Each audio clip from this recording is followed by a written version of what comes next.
Hi there, boys and girls. It's Jim from the Broom Cupboard again. Feel a bit tired today. I don't know why. Not been doing much, but there's some days you get down a bit. Just want to go on about life in Cyprus. Before I do start on that, I think I'd tell you one thing about myself. I am an optimist, big time. I don't believe in this woe is me stuff and Job's comforter, all that sort of carry on. Everything's going to turn out right.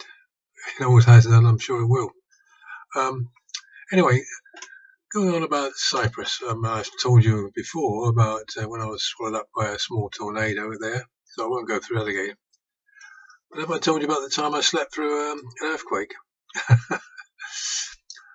4 of us in a room, right, and woke up in the morning.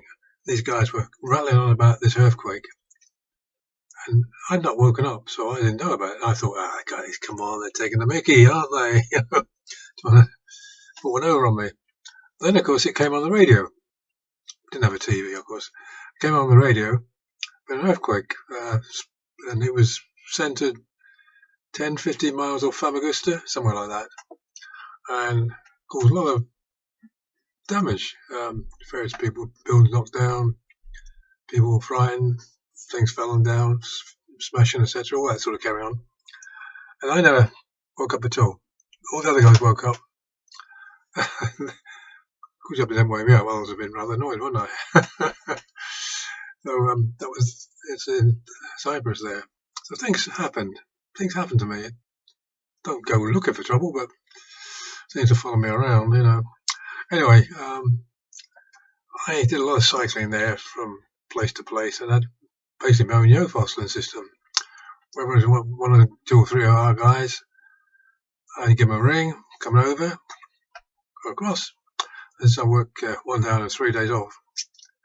This was good. Which I have mentioned this before, I know. But anyway, eventually a time came when all good things must come to an end, and I decided to shut down the regiment. And we were moved to Episkopi, where we put up in tents. Now this sounds bad, but it wasn't actually. It was quite good. It was on the edge of a cliff near the sea. The tents had rolled up sides, so the nice breeze blew through, keep you nice and cool, because it was very hot in the summer in Cyprus. And they're really nice. And the cookhouse wasn't too bad. And there was a guy who came round, a Pakistani guy, used to come round selling tea, rolls, this sort of thing. So you can have an extra roll or cup of tea or something.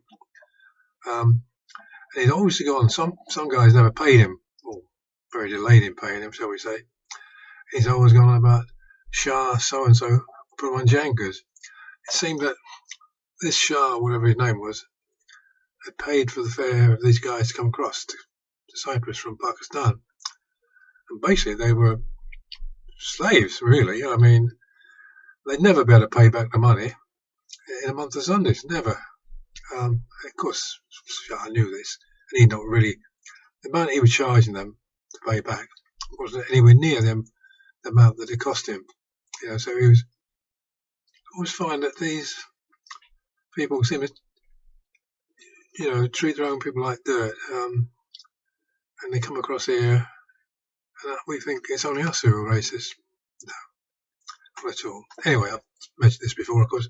Anyway, so it was quite a good setup, and when we were off duty, we could go swimming, but getting to the beach was a tricky one. You had to go down this small gully, there's all bushes and stuff in the way, so it's a bit of a gap where people had gone through. Then you came to the edge of a cliff, and a steel ladder had been inserted into the cliff for about 15, 20 feet, something like that. So we had to climb that steel ladder vertically.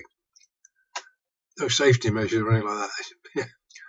This is in the old days when, you looked after yourself. Anyway, so climbed down, and then there was a winding path that went down, actually went through a cave, and then came out the other side, and down eventually to the sea. A nice little beach there. You can swim and, sunbathe and enjoy yourself. Of course, me being me and my mate Ron being Ron, we decided one day we wouldn't come up the pathway, we'd climb the cliff all the way up. Of course, this was a foolish move, because this cliff was basically shell. He ended up climbing by fingertip control. Very, very gingerly. But we made it to the top and got back. But one of the things that happened there, which you might find of interest, there's a fire somewhere outside Episkopi somewhere from the hills, and we were told to go in and help fight the fire. So we all loaded up onto this 3-ton truck, and off we went. Got to where the fire was, dropped us off, and the truck went off somewhere. Then we discovered that the fire had just been put out and we weren't wanted. No transport back, of course, so we had a 5-mile walk back.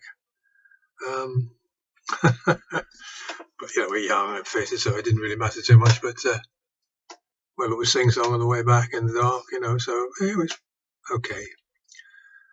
But when the time came for us to eventually actually leave, we had to have a going away parade, didn't we? For the field marshal, air voice marshal, whatever his name was, can't remember his name. And we didn't have a proper parade ground, so they had us marching. You won't believe this. All these cobblestones, about this big they were, it's roundish cobblestones. We were wearing boots with studs in. Well, you can imagine what it's like trying to keep in a straight line with that sort of from my view, it was a right shambles. Well, the air vice marshal, of course, he said, "Oh, he's wonderful, showman, very organised, very synchronised." I said, "That's a rubbish gospel."